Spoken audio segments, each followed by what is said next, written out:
Rabbiin kan Aadamuma san tolcheetu Yesuusis tolcheemi. Yes. Yesuus Kiristoos lubbuu qulqulluu lubbuu cubbuu hin qabnee miti. Hin qabu gonkumaa hin qabu mudaa tokko illee hin qabu. Gobas Yesuus kana namni ajjeese cubbamaadha moo cubbamaa miti? Cubbamaadha malee. Gobas. Kanaafuu reefama namoonni namni gartee ajjeese maari cubbamaa deebistee dhumatti maaltu si galchee Rabbi ramasee godhu.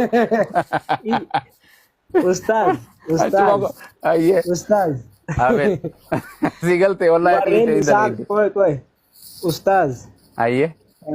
Jarri isa ajjeesan suni namuma akka keenyati.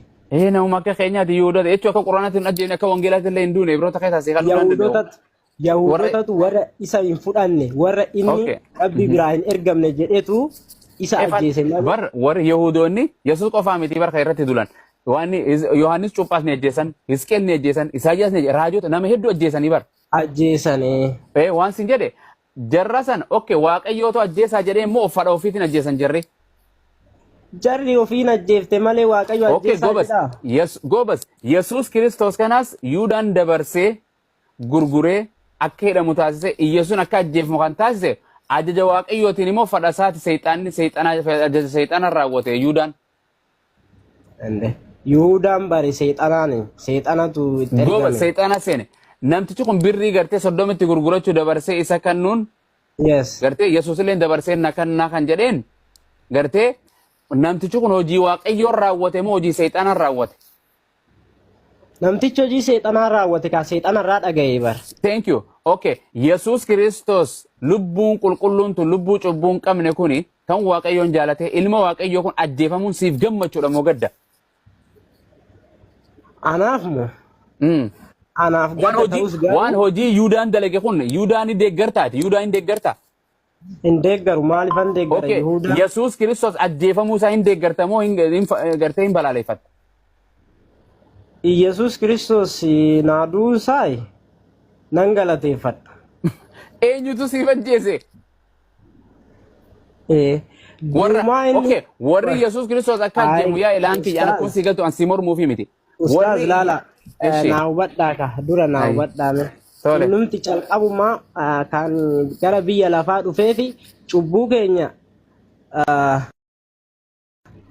ofitti fudhatee akka du'ee cubbuu keenya sun akka nuuf dhiifamuuf. Inni ofitti fudhate cubbuu keenya. Ofitti fudhatee? Kanaafuu. Durumaa gaafa ergamu ilmaan namaatiif ergame malee. Ilmaan namaatiif. Musee ilma namaatiif ergamu waan ergamne Museen Daawit Salamoon Abrahaam. Musee normal ነው እሱ እንደኛው ነው ሰው ነው ማን ነው ኖርማል ኖርማል እንንስ ኢየሱስ ኖርማል ሚቲ ኢየሱስ ኤርጋማ waaqayyoon qaba afaan raajotaatiin dubbatamee jira inni maal jedhame waan jedhe duris ture fuulduratti hin jiraata mee kana waan biraati waan asa itti mee deemna beezikum wayyo sii garte waan wangeerra yoo fudhatu taate waa nun dhibu walii gallaa waan wangeelatti illee yoo waan siin jedhe amma duruu si galte waaqayyoon abboomii kurnan keessa hin ajjeesin kan jedhu ajaja dabarsee komaandimentii dabarse hin dabarsin. Warri ajjeesan waan jiranii fi ustaazi warri nama ajjeesan waan jiranii fi arrallee nama ajjeesan seera teechise. Tuutti Yesuus Kiristoos hin dabarsitee mana murtii kannittee gurgurattee fannistee cafeeytee ajjeeftee kuni tuuta gartee hojii waaqayyoo raawwattu moo tuuta hojii seexana raawwattu? Tuuta hojii seexana raawwattu. Ati tuuta hojii seexana raawwattu kana deeggartamoo tuuta waan kana balaaleffattu? Kan balaaleffatu. Gobas Yesuus Kiristoos gartee na ajjeesaa jedheeni tuuta kanatti mee ajjeesan moo fadhuma seexana raawwatan jarri kun? Fala seexana raawwatan.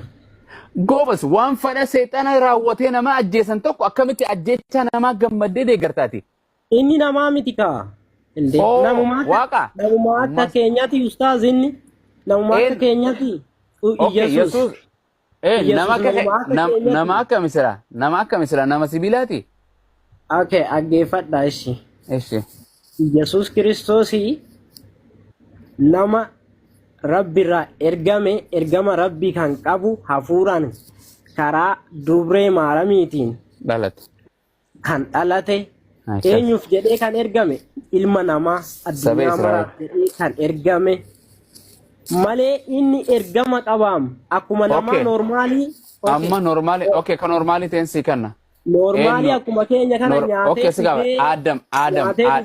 Adam ni beekta miti kan du'e Yesuus Kiristoos abboo du'een jedhin ka amma namaa jechuun waan si jedhe Adam ni beekta Adam ni beekta Adam immaa ka'umsa keenya kaa'in. Okay, inni nama normaali moo normaali miti? Nama yeroo calqaba uumame inni. Namni yeroo calqaba uumame kun nama normaali moo normaali miti? Normaalidha ka.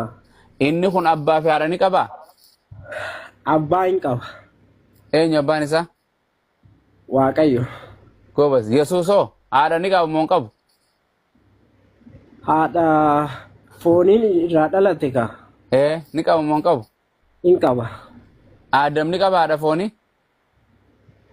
Adam hin qabu ka rabbiin uume. Okay, Yesuus abbaa ni qaba moo hin qabu? Hin qaba. Adamis abbaa ni qaba, Yesuus abbaa ni qaba. Normaal no? Miti? Okay.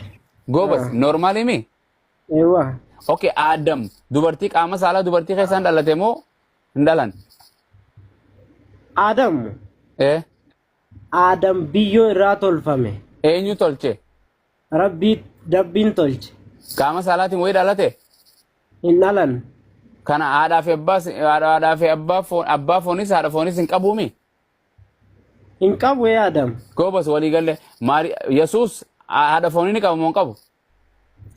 Foon uffatee cubbuu ilmaan namaa. Foon eenyurraa uffate? Haadha isaatirraa himi? Mariyaama irraa uffate. Okay, Goobas haadha foonii ni qabu moo hin qabu? Haadha foonii qaba ka garuu foonii miti kan uumamuu danda'een. Aboo waan fadhaan Adam fooniin uumame? Waa'ee Adamii haasa'aa jirtaa? Lachuu wal jiraan si qabu jira. Adam fadha fooniitiin qunnamti saalaatiin uumame? No.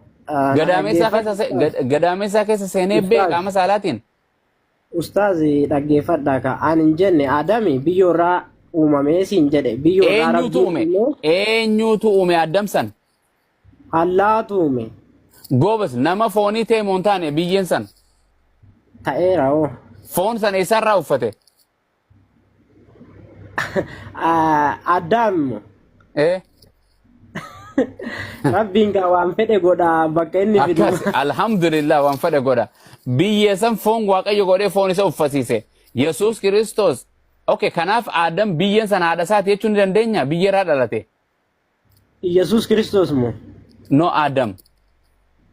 Adam normal ሰው ነው በቃ ሰው ተብሎ normal ሰው ገረ ኢየሱስን dhufa. Yesuus Kiristoos gadameessa Maryamaa keessa ture moo hin turre?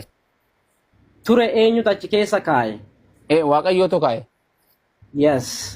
Okay, Waaqayyoon kaa'e eenyutu dhiireessa godhe gadameessa san keessa dubartii osoo hin godhin? Rabbiin. Eenyutu foon akka dhiira foon uffisiise ji'a sagal eenyu gadameessa keessatti isa kunuunsuu ture? Rabbiidha. Eenyutu akka qaama saalaa xiqqaa saniin dhalatu taasise?